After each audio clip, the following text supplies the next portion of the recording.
Welcome to the Team Ottawa podcast with Mayor Mark Sutcliffe. How are you, Mayor? I'm doing great. How are you, Sam? I'm really good. It's been a busy time, but it's been a really impactful time. And I think many people have housing on their minds. Yeah. And to take it a step further, I'd like to talk about supportive housing and some of the developments there. Yeah, I think everybody understands that we're tackling some big issues. Like many other cities, we're dealing with a toxic drug crisis. We're dealing with a population of people who are homeless. We're dealing with mental health challenges. And the long-term solution to all of those challenges is to have more supportive housing in our community. More places where people can be permanently housed, but where they have the supports nearby in order for them to be able to live independently. It's so critically important. And I'm very proud of the fact that as a council, we've taken the decision to double the rate at which we're building supportive housing in our city. We had a target of how many homes we wanted to build, supportive units we wanted to build in the next 10 years. We're now going to find the money to do that in the next 5 years, and we've already started to put some money towards that. So that's really important. In addition, there's great work being done by community partners to build more supportive housing units in the community. And I just was part of an announcement where Shepherds of Good Hope is going to convert some of their shelter space into supportive housing, which is really encouraging news. You know, at the moment, we continue to need shelters, emergency shelters where people can stay. But in the long run, it would be great if we got to a point where nobody needs to be in a shelter anymore. And everybody can be housed in a supportive housing unit where not only do they have a permanent place to call home, but they have the resources around them in order to be living independently. That is the ultimate solution, and we're going to continue to work hard to make sure we get there. Very encouraging next steps. That's wonderful to hear. Let's talk a little bit about OC Transpo. And you had a mayor's breakfast recently, and it was a packed house to hear our new GM, Rick Leary. Yeah. And look, people always ask me what's been the biggest challenge in the 3.5 years you've been mayor. And my answer is always public transit. And let's be clear, this term of council, we've been spending a lot of time on public transit. We've been investing significantly in public transit. I'll talk more about that in a moment. We inherited some big challenges from the previous term of council, and we've been trying to put OC Transpo on a better path going forward. And a big part of that is that we have a new general manager of transit, Rick Leary. So Rick, for those people who haven't read about Rick, he's a very experienced guy. He's originally from Boston. He's a Canadian citizen now. He still has the Boston accent, though, which I tease him about all the time. Yeah. But he is a very experienced transit leader. He ran the Toronto Transit Commission for 7 years. That's the third largest transit system in North America after New York and Mexico City. He has seen it all. So all of the challenges that we face, Rick has seen them before, and he's solved them before. And it's, for me, I find it very reassuring to have somebody with that kind of experience at the helm of OC Transpo, and to remind us that, we've got some challenges in Ottawa. We've been through it. But these are not insurmountable challenges. He's seen it all before. He's done it all before, and he's going to help put us on a better path. I wanted to mention, though, that, we continue to hear feedback from our residents about public transit. There was just an Auditor General's report about OC Transpo as well. Everything we're hearing and everything we saw in the Auditor General's report is consistent with what Rick has observed since he took on this job. And he put together a 10-point customer-focused action plan that is about the future of OC Transpo and putting us on the right path. And he is already implementing that plan. And I know our passengers have been extremely frustrated with the service, and they've been very patient, and I appreciate their patience. But we are finally starting to see the building blocks of a better future for OC Transpo. We've invested almost $1 billion in public transit this year in Ottawa. We've purchased this term of council 500 new vehicles, including hundreds of electric buses. We're starting to receive those buses now and put them into service, which is changing the reliability of our service. We're getting rid of some of the aging diesel buses that were always in the shop.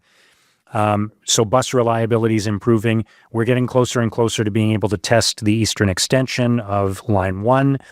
And now we have a general manager who can pull all the pieces together and put OC Transpo on a better path. So there is, I don't want to hype anything. I don't want to overpromise. I don't want to call for to ask for more patience from OC Transpo riders, because they've been very patient. They've been very frustrated. And as an OC Transpo passenger, and members of my family are, OC Transpo passengers, it's been a long road, but we are getting closer and closer to having the system that everybody wants and deserves. I have to say, the one question that I thought was so important, and I learned so much, was when you asked Rick, because he has so much experience, is Ottawa any different than any other city? And his response was so assuring to me that it does sometimes feel it's just Ottawa. Yeah.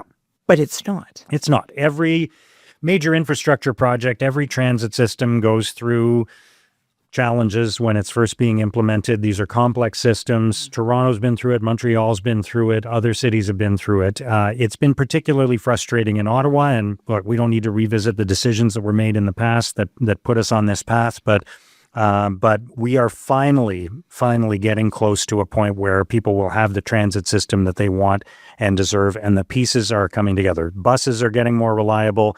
We're getting ready to expand Line 1.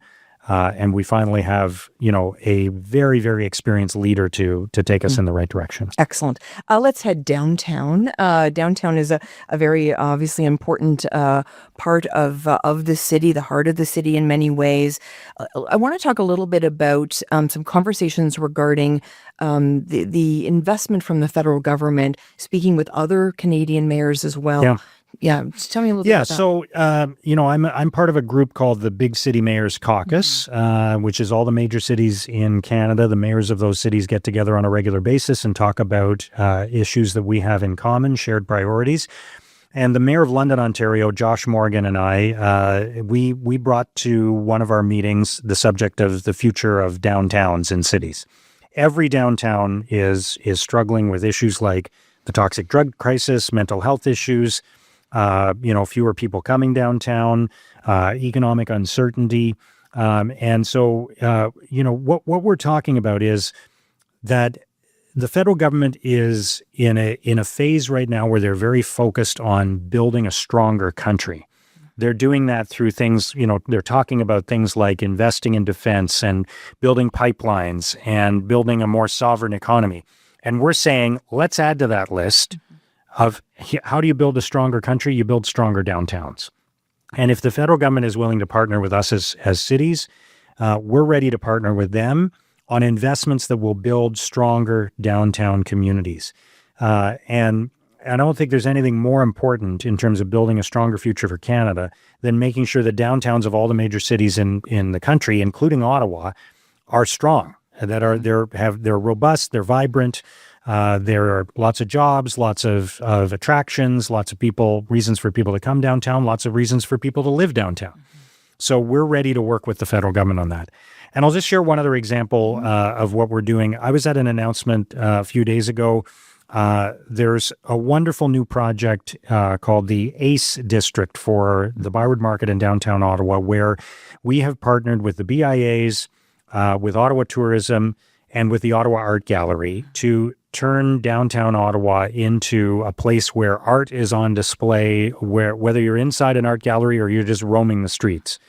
And there's so many great aspects of this. I encourage people to check it out. We don't have time to get into all the details now, but it's going to be a really powerful attraction that is going to bring more people, including residents and tourists, to downtown Ottawa and the Byward Market. Very, very exciting. And just switching gears a little bit, the Ottawa Race Weekend is always such an incredible weekend. And of course, you've run the marathon many, many times. The aspect to the race that I want to talk about now is the Desjardins Charity Challenge, which is very impactful for our city. And there was 10 million reasons to smile. Yeah, this is incredible. The Ottawa Race Weekend is a terrific event, and it's so good for the health of our communities. This year, I think 40,000 people participated, and they all trained. But there's another component of this that does so much for our city and our community, which is the fundraising aspect. And thousands of runners fundraise for local charities during Ottawa Race Weekend. They say, I'm going to run the 5K, or I'm going to do the half marathon or the marathon, and I'm going to raise money for something that's important to me.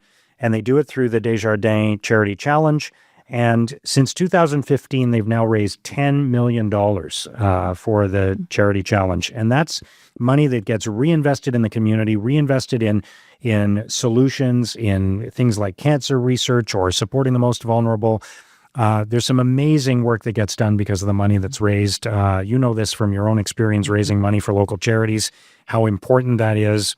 And it's just great to see that that's another aspect of why Ottawa Race Weekend has such a great impact on our community. Definitely inspiring. Thanks for your time today. Thank you, Sam. Appreciate it. Thanks for joining us for the Team Ottawa podcast with Mayor Mark Zuckerman.